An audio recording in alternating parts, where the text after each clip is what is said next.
Hoje nós vamos dar a quarta catequese do nosso curso Como os anjos ajudam a Igreja a realizar a sua missão. E o título da nossa catequese de hoje é A Participação Angélica na Mediação de Maria Santíssima. E nós vamos começar a nossa meditação com a leitura do Evangelho de São Mateus, capítulo 12, versículo 47 a 50. Alguém disse a Jesus: A tua mãe e os teus irmãos estão lá fora e querem falar-te. Jesus respondeu ao que lhe falara: Quem é minha mãe e quem são os meus irmãos? Indicando com a mão os discípulos, acrescentou: Aí estão minha mãe e meus irmãos, pois todo aquele que fizer a vontade de meu Pai, que está nos céus, esse é meu irmão, minha irmã e minha mãe.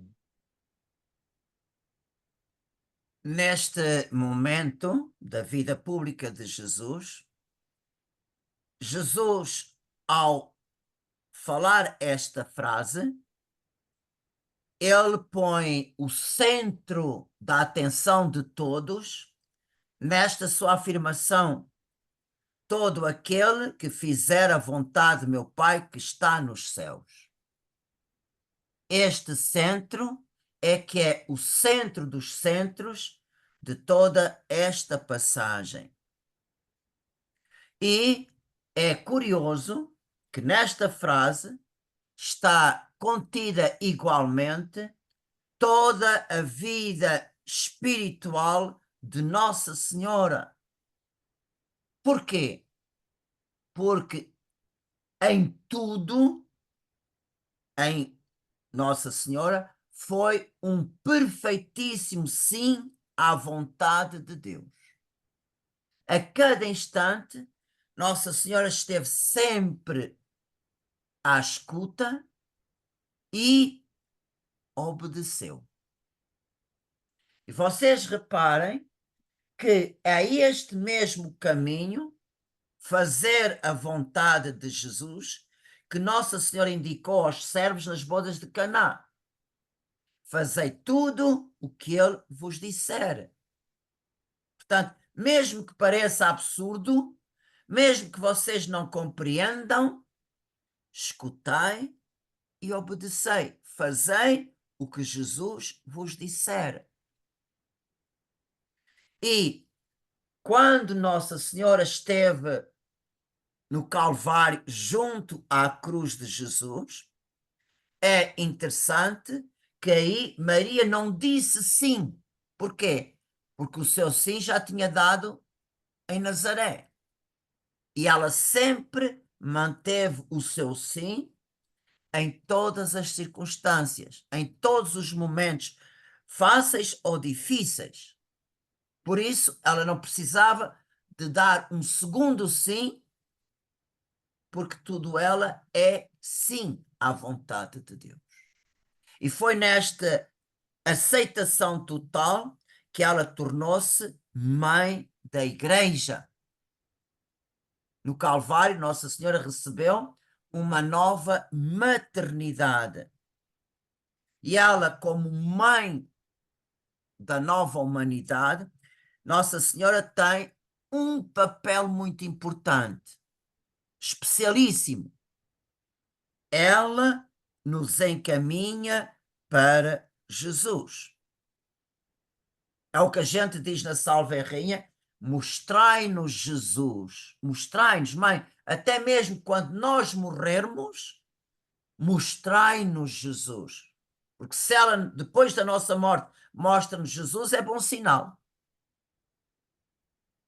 E ela, com a sua ação materna e com a sua intercessão, porque ela pede por nós, porque nós estamos sempre a pedir, rogai por nós pecadores, agora e na hora da nossa morte.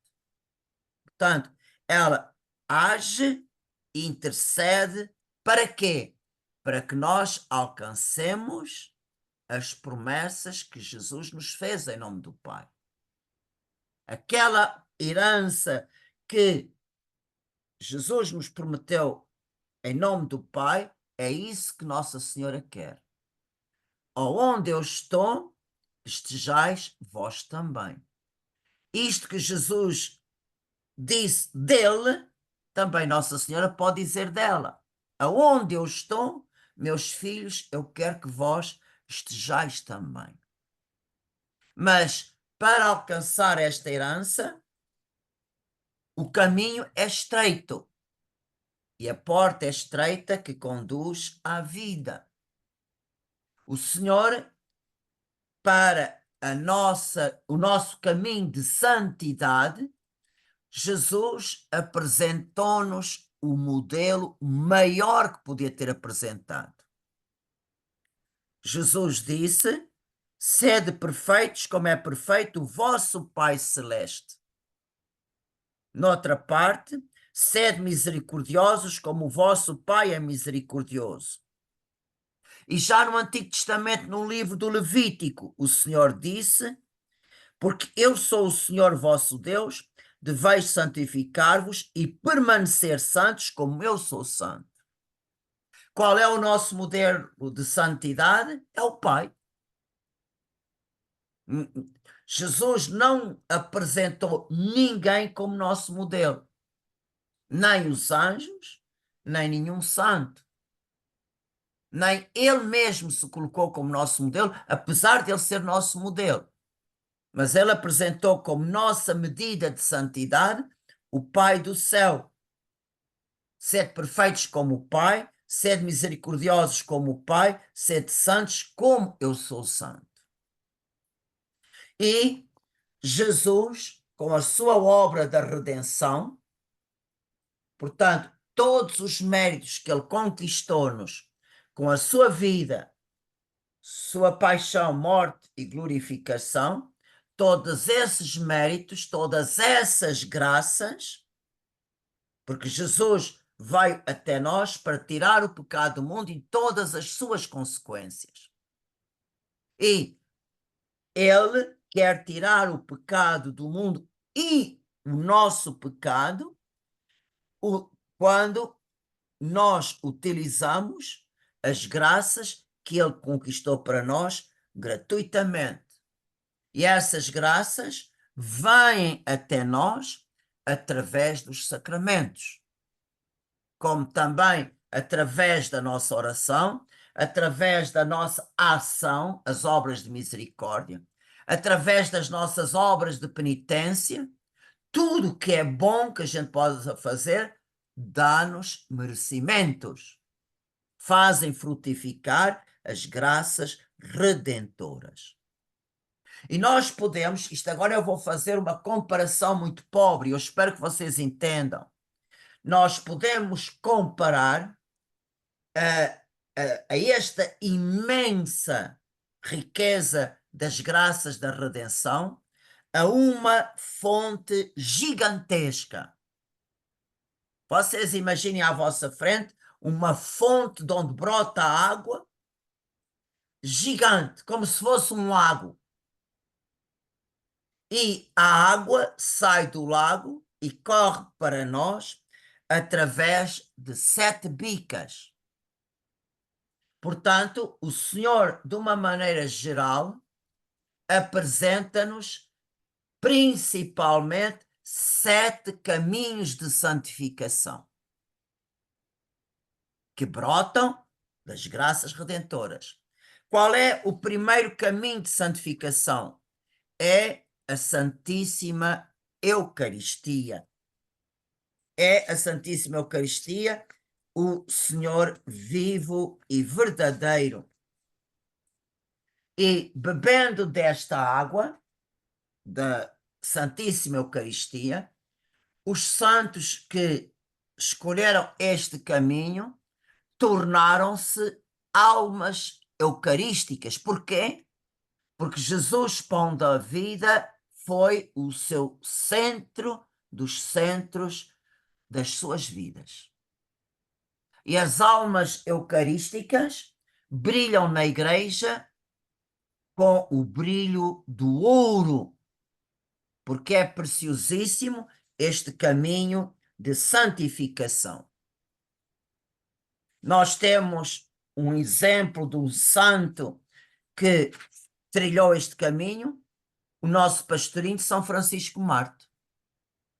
Nossa Senhora deu-lhe o seu caminho de santificação através da contemplação dos mistérios do Rosário. Ele chegaria à contemplação e à adoração de Jesus no sacrário. E assim aconteceu. Ele, através de rezar muitas vezes o terço, chegou a uma união com Jesus eucarístico que só Deus o conhece. O segundo caminho de santificação é a infância espiritual. A infância espiritual, quem nos abriu este caminho, foi Santa Teresinha de Jesus, que nos revelou este caminho através dos seus escritos, da sua biografia. E foi ela que teve o grande mérito, por isso ela é doutora da Igreja, foi ela que pôs em relevo à luz a palavra de Jesus de Mateus 18:3. Se não voltardes a ser como criancinhas, não podereis entrar no reino dos céus. Portanto, os santos e as santas que trilham este caminho, eles trazem à Igreja a frescura da primavera espiritual. Eles brilham naquele verde, por exemplo, que nós temos o privilégio de contemplar depois de um inverno rigoroso, em que durante o inverno as árvores ficam todas queimadas pelo gelo e pelo frio, e as árvores no inverno, quando cai a neve, das árvores, elas ficam nuas. É uma desolação aquela paisagem. E quando chega a primavera, começa a surgir das árvores os botões, de onde depois vão crescer as folhas. E há ali, nos dias ou numa semana, um verde primaveril, um verde que parece um véu que cobre as árvores, parece uma nuvem. É realmente extraordinário contemplar as árvores nuas, mas tem um verde quase que nem aparece. É qualquer coisa fenomenal. E então, esta frescura primaveril representa a infância espiritual na igreja. Ou então podemos ver estas almas como o brotar das flores que nos presenteiam as suas cores tão variadas. Portanto, as almas que trilham a infância espiritual é esta primavera na igreja. O terceiro caminho de santificação é a palavra de Deus, que está descrita na carta aos Hebreus, capítulo 4, versículo 12. A palavra de Deus é viva, eficaz e mais penetrante que uma espada de dois gumes. Penetra até dividir a alma e o corpo, as junturas e as medulas, e discerne os pensamentos e intenções do coração. Pegando esta palavra da carta aos Hebreus, vemos que a palavra de Deus é viva e realiza aquilo que diz. E por isso, como a palavra de Deus é viva, Deus faz-se presente pelo Espírito Santo através da sua palavra. E só o Espírito Santo, que nos guia para a verdade total, nos pode revelar todos os segredos contidos na palavra divina. Cada parábola, por exemplo, é um tesouro sem fim. E nunca, nunca vamos chegar ao fim. Por mais vezes que possamos ler a palavra do Senhor, sempre vamos descobrir novos sentidos. Se é assim, então também a palavra é uma fonte de santificação. E como fruto, nós podemos ver as obras que realizaram os grandes pregadores e os grandes missionários.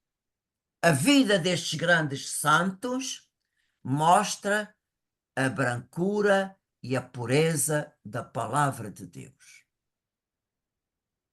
E nós podemos ver como exemplos de dois santos que trilharam este caminho de santificação, em Santo Tomás de Aquino, que é o maior doutor da Igreja, e São Francisco Xavier, como ele levou a palavra de Deus até ao Extremo Oriente.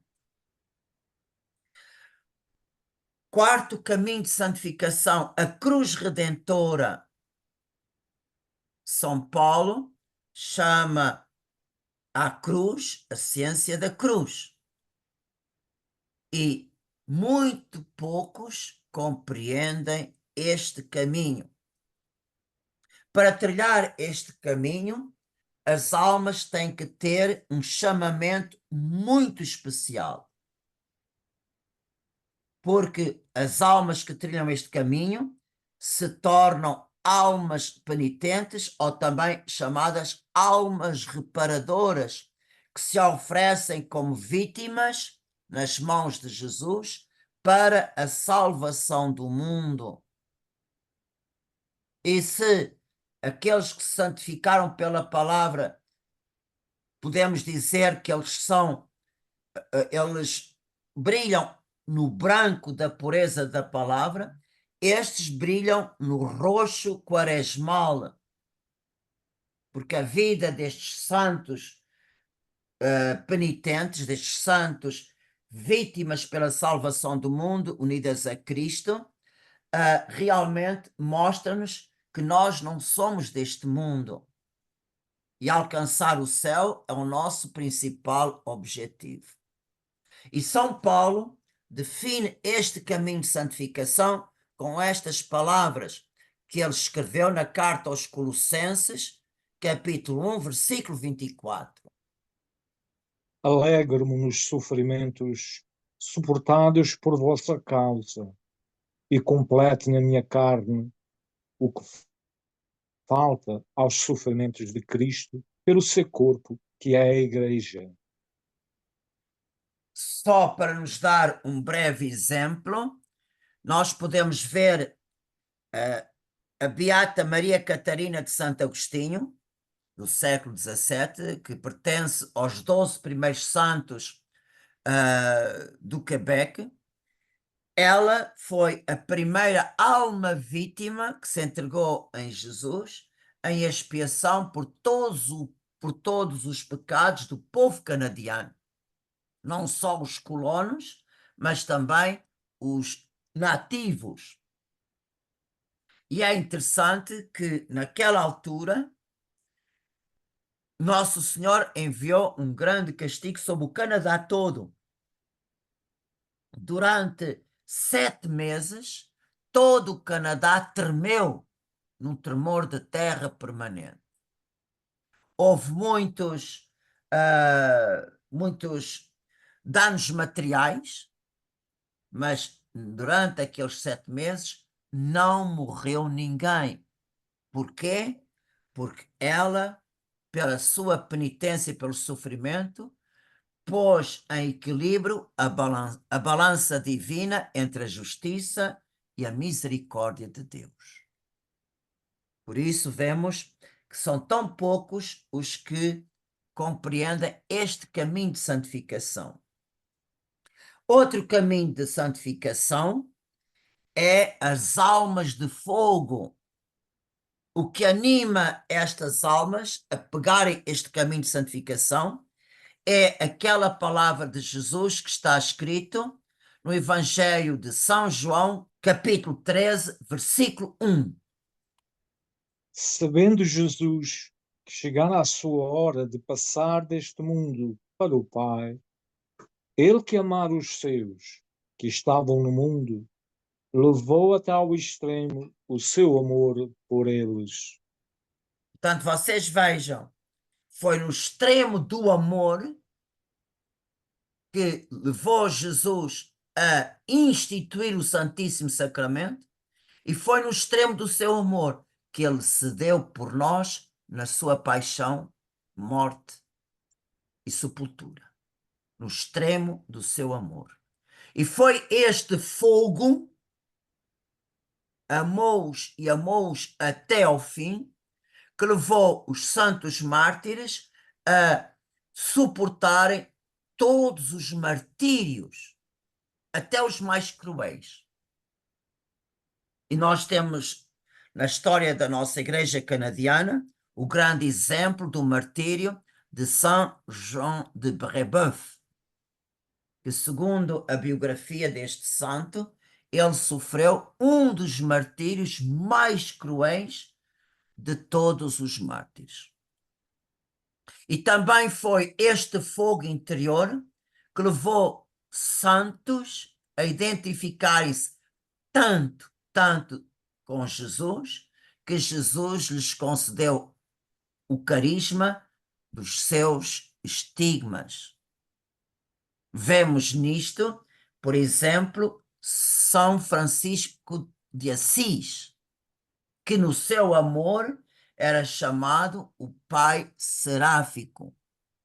O fogo do seu amor por Jesus é equiparado ao fogo dos próprios serafins. O sexto caminho de santificação são as almas combatentes. São os santos e as santas que estão nas primeiras fileiras no combate contra os espíritos malignos, contra o demónio, em defesa da santidade e pureza da fé e na integridade da Igreja. Nós podemos ver aqui, em todos os séculos, há almas que defenderam a pureza da fé, os apologetas, e são estas almas que combateram contra as heresias que procuravam deturpar a fé. E nós também temos aqui santos, sacerdotes, que travaram diretamente duros combates contra o demónio por causa do seu ministério sacerdotal na salvação das almas. Nós podemos ver aqui, por exemplo, o Santo Cura de Arce, São João Maria Batista Vianney, que o demónio bem. Também nós podemos ver aqui o mártir São Josafate, que foi martirizado por ele defender a unidade na Igreja. A Igreja de Cristo é uma só. E também podemos ver aqui São Tomás Moro, no tempo do rei da Inglaterra, Henrique VIII, ele sofreu o martírio por defender a fidelidade ao Santo Padre. Portanto, são almas combatentes, e podemos dizer que são estas almas combatentes que são o calcanhar da Igreja que esmaga a cabeça da serpente. E o último caminho de santificação é por Maria até Cristo. Portanto, é realmente um tesouro quem descobre que a Santíssima Virgem, nossa mãe, que nos foi dado por Jesus no Calvário, é o caminho mais direto para chegarmos a Jesus. E estas almas que se santificam por Maria a Cristo, elas brilham na Igreja com o azul do manto de Nossa Senhora das Dores. E temos dois grandes exemplos. Quem trilhou este caminho? São Luís Maria Grignon de Montfort e o Papa São João Paulo II. Cada santo e cada um de nós está num destes 7 caminhos. Mas estas 7 bicas é como um sistema de vasos comunicantes. E não quer dizer que bebemos só de uma bica, não. O nosso alimento principal é um, mas nós vamos completar a nossa santificação bebendo mais ou menos das outras 6 bicas. Por exemplo, São João Paulo II, o facto de ele ter santificado por Maria Cristo, não quer dizer que ele não era uma alma eucarística, não era um grande pregador, não era uma alma que sacrificou pela salvação do mundo, não quer dizer que ele não era uma alma de fogo, era tudo isto, mas o seu caminho principal foi por Maria até Cristo. E nós podemos pedir ao Espírito Santo: Senhor, destas 7 bicas, qual é o meu caminho principal? E quem leu o livro da Tratado da Verdadeira Devoção à Santíssima Virgem de São Luís Maria de Grignon de Montfort, e que fez a consagração a Nossa Senhora e escolheu o caminho da santa escravidão, somente esta alma pode compreender na profundidade porque é que o Papa João Paulo II escolheu como lema do seu pontificado Totus Tuus, ó Maria. E este caminho de santificação é um privilégio, é uma graça especialíssima do Divino Espírito Santo.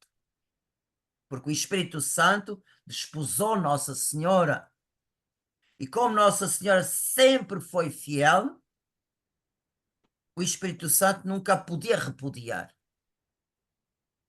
Por isso, só pelo Espírito Santo é que uma pessoa, uma alma, pode entrar neste jardim fechado, neste paraíso que pertence só a Deus.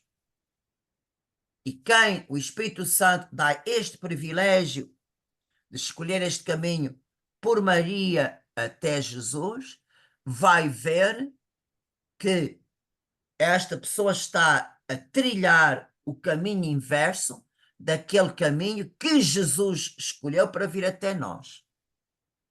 O Pai entregou o seu Filho a Nossa Senhora para que dela recebesse a nossa humanidade, e foi por Maria que Jesus entrou no mundo. E nós fazemos ao contrário. Entramos por Maria para chegarmos até Jesus e de Jesus ao Pai. E este caminho que São Luís Maria de Grignon de Montfort apresentou, Jesus no Evangelho apresentou no mesmo Evangelho, na mesma leitura que nós lemos no princípio em Mateus 12, 49, 50. E indicando com a mão os discípulos, Jesus acrescentou: Aí estão minha mãe e meus irmãos, pois todo aquele que fizer a vontade de meu Pai, que está nos céus, esse é meu irmão, minha irmã e minha mãe. Vejam, para nós compreendermos esta frase de Jesus em Mateus, nós temos que ler 2 frases de Jesus no Apocalipse. Primeira frase, Apocalipse 21, versículo 6. Eu sou o Alfa e o Ômega, o princípio e o fim. Àquele que tiver sede, dar-lhe-ei a beber gratuitamente da fonte da água da vida. E a outra frase também é no Apocalipse, mas no capítulo 22, versículo 13 a 14. Eu sou o Alfa e o Ômega, o princípio e o último, o princípio e o fim. Felizes os que lavam as suas vestes, para terem direito à árvore da vida e poder entrar pelas portas da cidade. Reparem, nestas duas frases, Jesus diz, ele é o alfa e o ômega, o princípio e o fim de todas as coisas. Reparem, nesta afirmação que Jesus disse aos seus discípulos, vocês vejam, no começo da afirmação, aí estão minha mãe e meus irmãos. Qual é o centro da afirmação? Todo aquele que fizer a vontade do meu Pai que está nos céus. E o fim desta afirmação, esse é meu irmão, minha irmã e minha mãe. Portanto, em toda esta frase, Maria é a primeira a ser citada e é a última a ser citada. É com Maria que Jesus começa esta frase e termina com esta frase. Realmente, Jesus, Nossa Senhora, é o alfa, foi por ela que começou a redenção, e é o ômega, porque São Luís Grignon de Montfort diz que é Nossa Senhora quem formará os santos nos últimos tempos. E por isso, vocês vejam, aquele que se faz escravo de Jesus Cristo por Maria, toma como lema o seu sim a Deus. De uma maneira concreta, eu vou dar-vos um exemplo. Uma pessoa que trilha este caminho, no começo de qualquer conversa ou de qualquer obra que vai realizar, ou de qualquer pensamento, um escravo de Maria, olha para a mãe. Se a mãe estivesse no meu lugar, como ela pensaria desta coisa? Se a mãe estivesse no meu lugar, como ela falaria nesta conversa que eu estou a ter agora? Se Maria estivesse no meu lugar, como é que ela faria esta obra? E quando a pessoa termina essa obra, ou essa conversa, ou esse pensamento, então agarra naquilo que fez, pensou ou falou e oferece a Deus por Maria, com Maria e em Maria.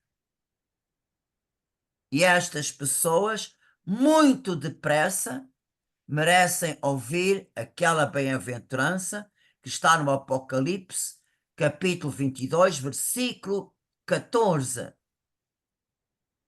Felizes os que lavam as suas vestes para terem direito à árvore da vida e poderem entrar pelas portas da cidade.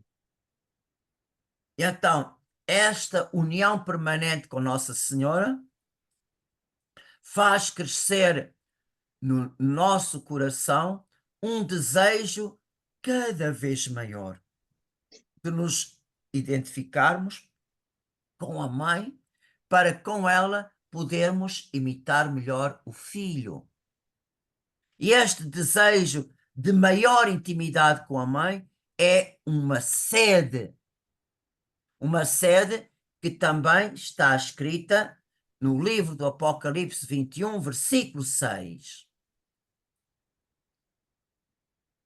Aquele que tiver sede, dar-lhe-ei a beber gratuitamente da fonte da água viva.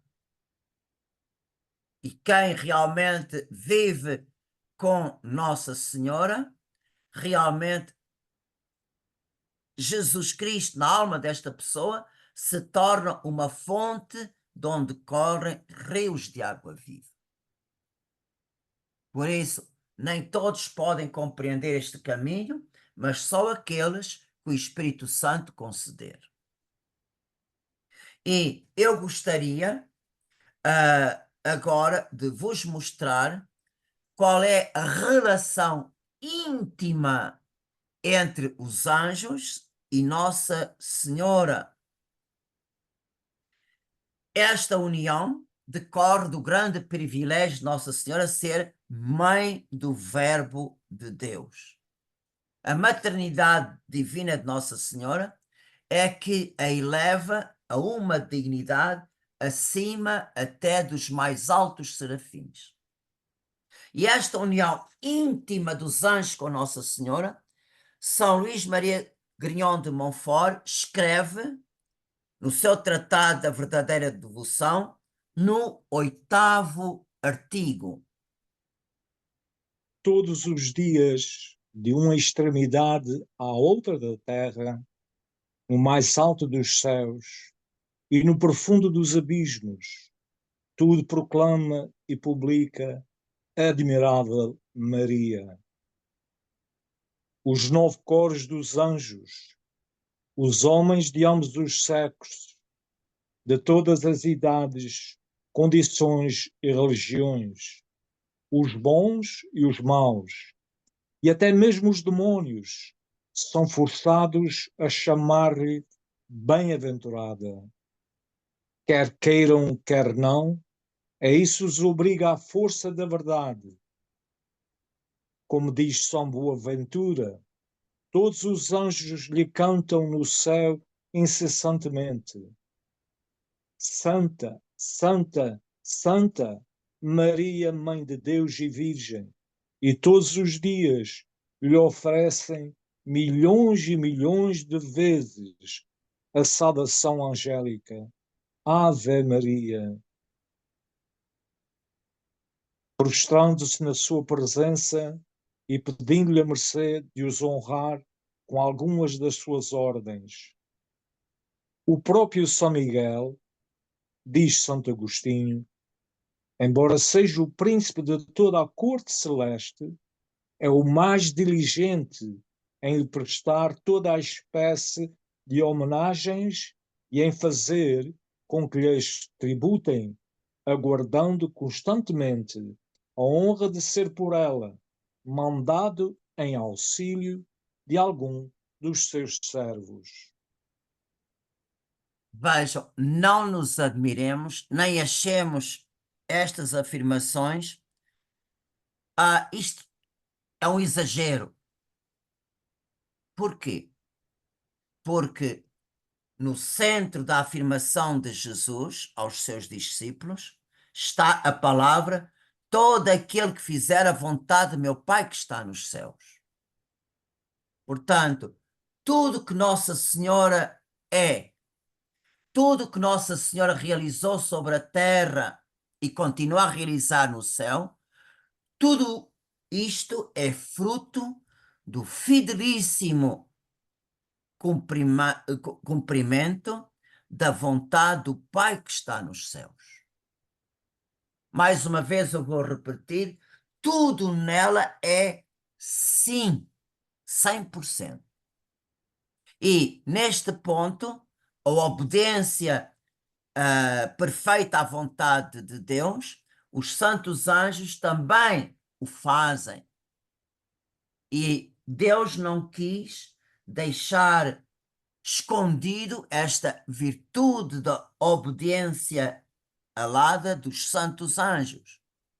E por isso o Salmo 103, nos versículos 20 e 21, diz o seguinte: Bendizei o Senhor, vós todos os seus anjos, que sois poderosos em força, que cumpris as suas ordens.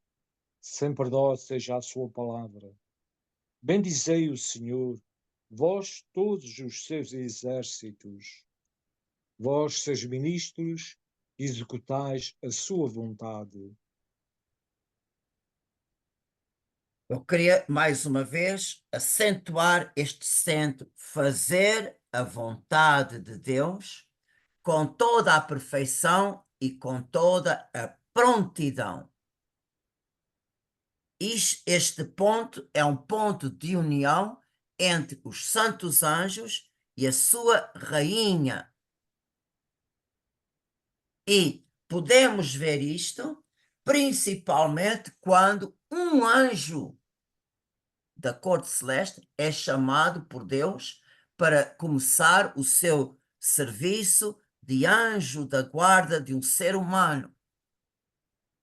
Mas antes do anjo descer à terra com a alma do seu protegido, ele tem que passar por Maria, tem que passar pela escola de Maria. Por quê? Porque a mãe vai dar um cunho maternal a este espírito angélico para que ele saiba lidar com um filho ou uma filha de Deus. E este seu protegido pode crucificar o anjo pelo abuso da sua liberdade. Como? O anjo, para ele, é primordial, sem nenhuma questão, fazer a vontade de Deus. E quando nós não unimos a nossa vontade à vontade de Deus, nós formamos uma cruz para o anjo. Contra a nossa liberdade, ele não pode fazer nada. Mas também ele não desiste de fazer a vontade de Deus. E nesta situação, não resta outra atitude, e aí o anjo está junto àquela cruz que nós o crucificamos, como a mãe das dores esteve junto à cruz de Jesus. E aí o anjo só pode sofrer pela nossa rebeldia e implorar por nós a Deus. Por isso, este cunho maternal dá ao anjo aquele amor que se sacrifica, aquela paciência que só uma mãe pode ter. E realmente o anjo, para começar o seu ministério de anjo da guarda, tem que passar pela escola de Maria. E eu queria dar-vos hoje 2 exemplos como Nossa Senhora envia os seus anjos em favor dos seus devotos. E eu tirei estes 2 exemplos do livro O Padre Pio e os Anjos. E o primeiro exemplo é tirado da vida de Santa Gertrudes. No decorrer da solene festa em honra da Senhora Santa Gertrudes e outra irmã desceram à igreja do mosteiro de Éfta. Ora, enquanto no coro rezavam a antífona Ave Decus, ante os olhos da santa, abriram-se os céus e num êxtase maravilhoso foi-lhe concedida esta visão. Referimos pelas textuais palavras das Revelações, livro 4, capítulo 51. Um trono magnífico trazido por anjos foi colocado no meio do coro. Nele se assentou a celestial rainha, cheia de majestade, mostrando no rosto suavidade e gentileza, a disposição de atender às preces da comunidade. Diante de cada freira estava um anjo com um ramo fresco verdejante na mão. Cada ramo continha flores e frutos diversos, consoante as disposições da pessoa em face da qual se conservava o anjo.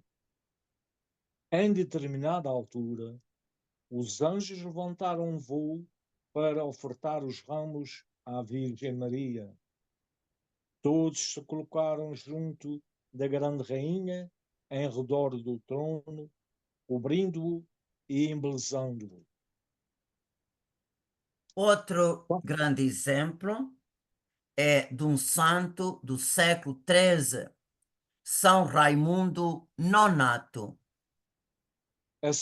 Assinou-se por uma devoção muito peculiar à Virgem Santíssima e teve as provas mais evidentes da alegria que esta devoção proporcionava ao seu anjo da guarda.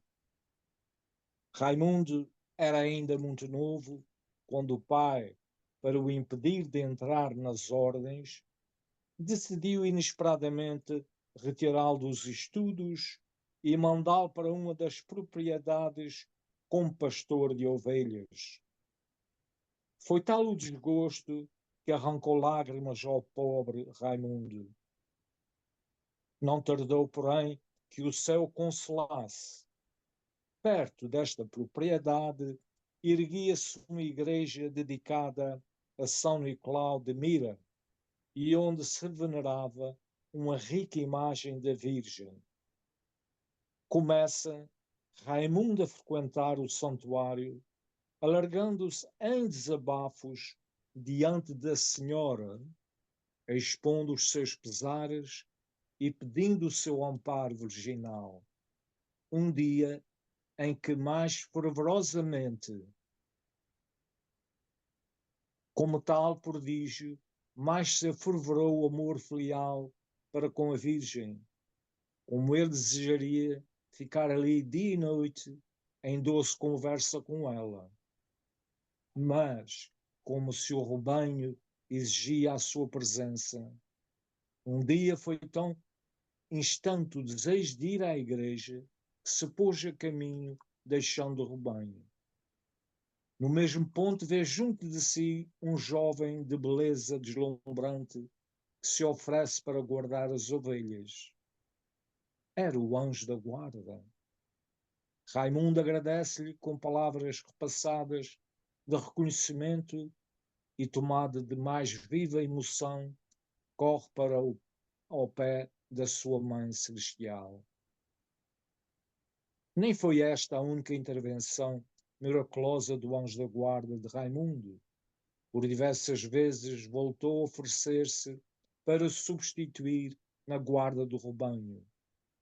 O próprio pai logrou também, um dia, observar o milagre e então deixou de opor-se à vocação do filho, que voou para uma ordem religiosa dedicada precisamente a Nossa Senhora das Mercês, a quem tantos favores devia por intervenção do anjo da guarda.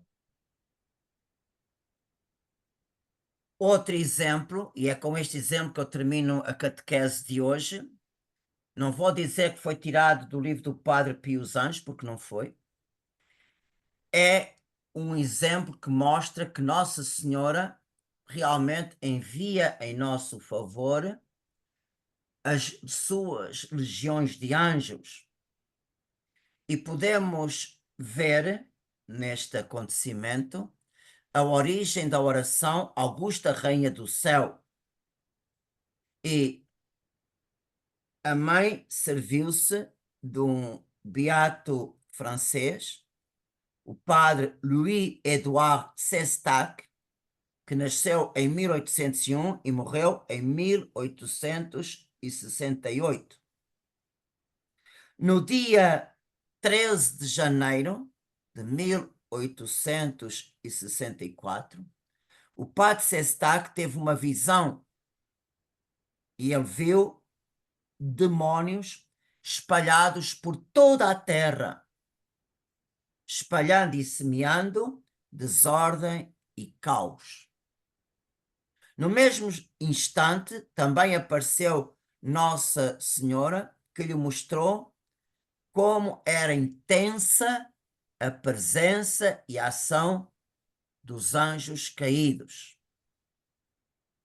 E para solucionar este problema, para solucionar a invasão extraordinária dos demónios, Nossa Senhora deu como solução nós invocarmos a Rainha dos Anjos para que ela envie as legiões angélicas para combaterem e vencerem as legiões do inferno. E nós podemos fazer acerca desta oração 3 perguntas. A primeira, por que é necessário nós pedirmos a Nossa Senhora que envie os anjos? Ela, que é a rainha, não pode enviar os anjos sem nós pedirmos? Nossa Senhora disse ao Padre Sestac que Deus mesmo pôs como condição para Maria enviar os anjos a nossa súplica. Portanto, somos nós, através da nossa súplica, que abrimos o nosso mundo ao auxílio angélico. E podemos dizer qual foi a oração que Nossa Senhora indicou ao Padre Sestac. Foi a oração Augusta Rainha dos Céus. E Nossa Senhora pediu ao Padre Sestac de espalhar por todo o lado esta oração. E o Padre Sestac, a primeira coisa que fez foi ir ao seu bispo de Bayonne, Monseigneur de la Croix, para obter a aprovação. E logo que ele recebeu a aprovação, imprimiu esta oração, foi traduzida em tantas línguas e espalhada pelo mundo inteiro. E nós, por último, podemos perguntar: que valor tem esta oração? Esta oração tem tanto valor que depressa ultrapassou as fronteiras de França, mas o próprio Papa São Pio X, em 1908, enriqueceu-a com indulgências. E por isso, vocês vejam, este reconhecimento papal ainda deu mais força para todas as almas de boa vontade verem como é importante implorar à Rainha dos Anjos que envie os anjos em nossa defesa. Portanto, é indispensável a nossa súplica. A oração que a Virgem indicou foi Augusta Rainha dos Céus. Foi aprovada pela Igreja através do bispo da Diocese de Bayonne e, mais tarde, o Papa São Pio X a enriqueceu com indulgências. Portanto, nós não temos dúvida nenhuma da importância e da riqueza desta oração.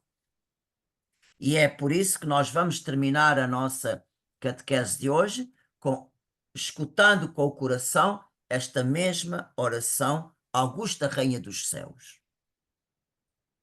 Augusta Rainha dos Céus, soberana mestra dos anjos, vós que desde o princípio recebestes de Deus o poder e a missão de esmagar a cabeça de Satanás, nós vos pedimos humildemente, enviai as vossas legiões celestes para que, sob as vossas ordens e pelo vosso poder, elas persigam os demónios, combatendo-os por toda a parte, reprimindo-lhes a insolência e lançando-os no abismo.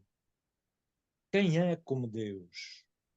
Ó Mãe de bondade e ternura, vós sereis sempre o nosso amor e a nossa esperança. Ó Divina Mãe, enviai os santos anjos para nos defenderem e repelir para longe de nós o cruel inimigo. Santos anjos e arcanjos, defendei-nos e guardai-nos. Amém.